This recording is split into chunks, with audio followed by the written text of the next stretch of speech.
Hey guys, it's Tess Whitehurst, and today we are talking about kitchen witchery for beginners. So this is a type of magic where you infuse your food with magic, and then you or your loved ones ingest the food and internalize the magic. So this is a simple form of magic. This is an intuitive form of magic. So this is actually something that is our birthright. It's within our DNA. It's something you already know how to do. So I am just going to be reminding you, and you'll probably sense that, like, oh yeah, I can feel that I can do that. Or maybe this is something I already do and I just didn't even know I was doing it.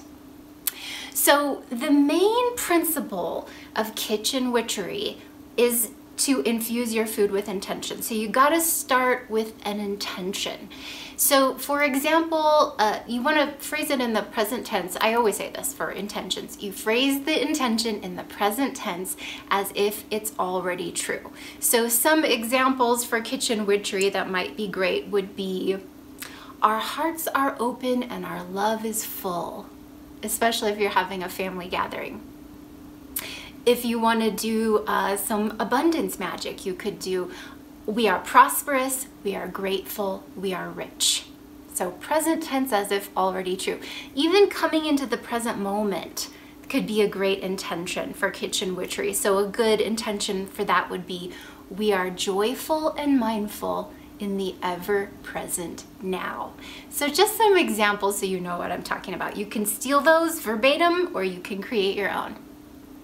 Next, we'll talk about some techniques for kitchen witchery. So something that can complement your intention, kind of lend its, you're working with food, so food, the magical properties of food, lend their magic to the mix, okay? So cinnamon, for example, don't just throw the cinnamon in there, take a moment to acknowledge the scent, the magical scent, and to remember the magical properties of cinnamon. Abundance, love, warming, and even, did you know that cinnamon is sacred to unicorns? Unicorns love cinnamon.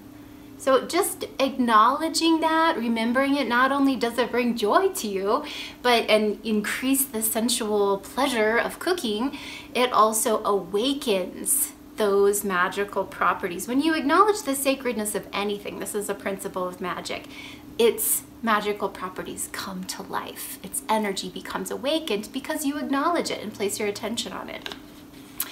Okay, so then, simply calling on the divine to bless your food. This is also an aspect of kitchen witchery. You can do this at any time, before you cook, while you cook, after you cook.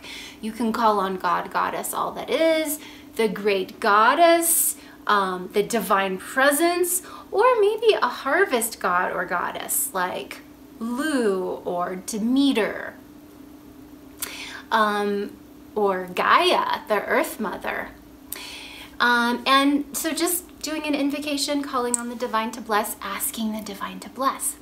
Also, when you stir, now did you ever think about how a wooden spoon is like a wand? It's very conductive of energy. So feeling the energy flow through your body, you can be aware that it flows through the crown of your head from the pure potentiality of the cosmos, up from the soles of your feet, from the core of the earth. So being aware, activating this energy flow, coming up to your heart and flowing out through your hand into the wooden spoon, where you can stir in a clockwise direction. Remember to do clockwise when you're doing kitchen witchery, because always in magic, righty-tighty, lefty-loosey. So if we're wanting to get an intention in, we want to do clockwise.